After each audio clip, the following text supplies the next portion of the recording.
Hello बच्चों, कक्षा 9 सामाजिक विज्ञान जिसमें आप पालमपुर गांव की कहानी पढ़ रहे हैं। अब इसमें आप लोगों को बताया गया कि वहाँ दो तरह की क्रियाएं हैं। पालमपुर गांव में दो तरह की क्रियाएं हो रही हैं। एक तो है कृषि क्रिया जो कि मुख्य है वहाँ की। दूसरा है गौड़ कृषि कार्य, जैसे विनिर्माण है, उसमें किसी चीज को का निर्माण करना, ये दुकानदारी है, व्यवसाय है, ये सब। तो ये जो है ये कृषि कार्य में हम पढ़ रहे हैं। पालमपुर में खेती, इसके द्वारा हम उत्पादन के जो है कारक हैं उनको समझ रहे हैं। उत्पादन के 4 कारक आप लोगों को बताए गए: भूमि, श्रम, पूंजी और एक है मानव पूंजी। तो भूमि के बारे में जो हम पढ़ चुके हैं, ये जो है श्रम के बारे में पढ़ा, और पूंजी इसके बारे में भी कल हम लोग बात किए, चर्चा किए। खेतों के लिए आवश्यक पूंजी। अब आखिरी इसका पॉइंट है, इसको 7 भागों में बांट करके पालमपुर की खेती हम पढ़ रहे हैं। तो आखिरी पार्ट है अधिशेष कृषि उत्पादों की बिक्री। अधिशेष कृषि उत्पादों की बिक्री। चलिए, ये क्या है अधिशेष? अधिशेष का मतलब शेष, जो बचा हुआ है, जो उत्पादन का भाग, जो उत्पादन हम किए बचा हुआ भाग है, उसकी बिक्री, उसको बेचना, इस पर चर्चा करेंगे हम लोग। तो देखिए, मान लीजिए कि गांव के जो है किसान खेतों में जो है बुआई करते हैं। मान लीजिए गेहूं की बुआई किए, फिर इसके बाद जो है उसमें उर्वरकों का प्रयोग किए, कीटनाशक दवाइयों, खरपतवार नाशी दवाइयों और सिंचाई की सुविधाओं के द्वारा जो है अपनी फसल को तैयार किए। फसल पक के तैयार हुई। अब गेहूं की कटाई हो गई। तो यहाँ पर हमारा उत्पादन का कार्य जो है पूरा हो जाता है। उत्पादन कार्य पूरा हो जाता है। अब गेहूं का किसान करेंगे क्या? ये जो गेहूं होगा उसका क्या करेंगे? सब लोग जानते हैं, ये गेहूं जो होगा उसको अपने उपभोग के लिए, अपने परिवार के उपभोग के लिए लोग रखते हैं। अब मान लीजिए रखे, लेकिन अगर किसी का ज्यादा हो गया उपभोग से, तब उसको क्या करेंगे? तो उसको जो है बाजार में उसको बेचते हैं। तो जरा कौन बेचता है, अब इसको देखना है। जो छोटे किसान हैं, अब भाई उनका जो है परिवार जो है, हो सकता है कि उनका जो गेहूं उत्पादन हो परिवार के खाने के लिए ही हो, उतने भर हुआ, उससे कम भी हुआ, थोड़ा बहुत अधिक हो सकता है।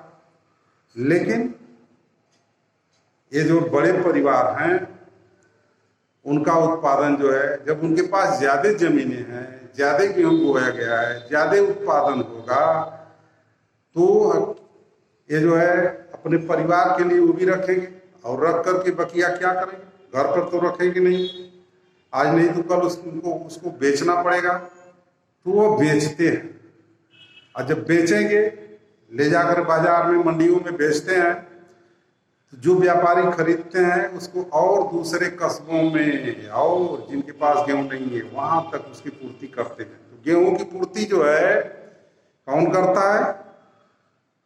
यही बड़े किसान, जो बड़े कृषक हैं, जो बड़े आकार वाले, जो जोत के मालिक हैं, वही गेहूं की जो है पूर्ति करते हैं। अब पालमपुर में आपने देखा कि ये सविता और गोविंद का उदाहरण आपने देखा। सविता जो है खेती करने के लिए गांव के किसान तेजपाल से जो है ब्याज पर पैसे लेती है। इसका मतलब है कि उसका जो गेहूं का उत्पादन हो रहा है, उसके खेतों में जो उपज हो रही है, उसके पास कम खेत है, तो वह जो है केवल खाने भर के लिए है और बकिया बेचने के लिए नहीं। इसी तरह से गोविंद का आपने देखा, गोविंद का उदाहरण भी बताया गया।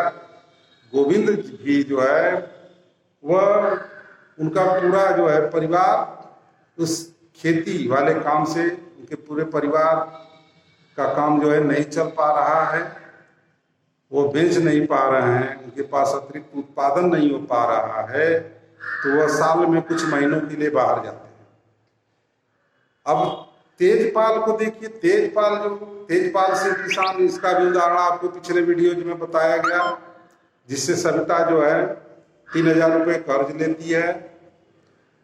तो तेजपाल का जो खेत है उसमें 350 क्विंटल गेहूं पैदा हो रहा है। 350 क्विंटल गेहूं पैदा हुआ, तो वो भी अपने परिवार के उपभोग के लिए मान लीजिए कुछ रखा होगा, रख करके अधिशेष उत्पादन, जो बचा हुआ उत्पादन है, वह मंडियों में ले जाकर के बेचा, और बेच करके वह अब जो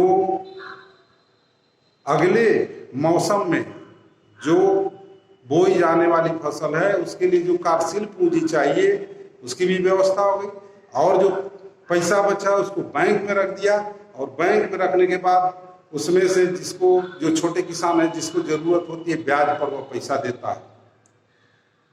ये भी है, उसके पास खेती के आधुनिक साधन है, ट्रैक्टर है, वो दूसरा ट्रैक्टर ले। तो ऐसे आप देखेंगे अपने गांव में, देखिए जब उत्पादन का कार्य पूर्ण हो जाता है, गेहूं की कटाई हो जाती है, तो आपके गांव में भी लोग ऐसे गेहूं को बेचते हैं, जिसका देना लेना होता है उसको देते लेते हैं, और पैसा उठा करके रख देते हैं। अगले मौसम में उनको किसी से जो है कर्ज लेने या मांगने की जरूरत नहीं होती है। उस पैसे के द्वारा जो है अपनी अगली खेती, अगले मौसम की खेती करते हैं, और भी पैसा बचता है तो उससे कोई पशु भी खरीद लेता है, कोई ट्रक भी ले लेता है, कोई ट्रैक्टर ले लेता है, कोई मशीन की खरीद करता है, कोई उसी से दुकान करता है। बहुत सारे काम उससे जो है बचे हुए पैसे से होता है।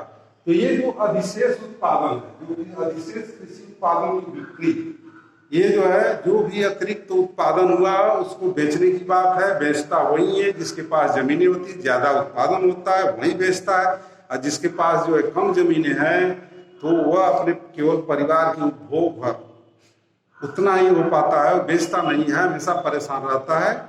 अब इस तरह से ये पालन में खेती जो है, इसमें भूमि, श्रम, पूंजी और मानव पूंजी देखिए क्या है। मानव पूंजी के बारे में आगे पढ़ाया जाएगा, लेकिन इसको समझ लीजिए कि ये जो मानव पूंजी, ये जो किसान है, ये सभी को, भूमि को, श्रम को, पूंजी को, सबको करके उसका समन्वय करता है, तो यही मानव पूंजी हो गया। तो इस तरह से जो है यह पालन में खेती यानी कृषि क्रिया, ये जो है अभी तक हम पढ़ रहे कृषि क्रियाओं के बारे में। अगले वीडियोज में हम जो है गैर कृषि क्रियाओं के संबंध में पढ़ेंगे, और उसके द्वारा उत्पादन के जो कारक हैं, भूमि, श्रम, पूंजी और मानव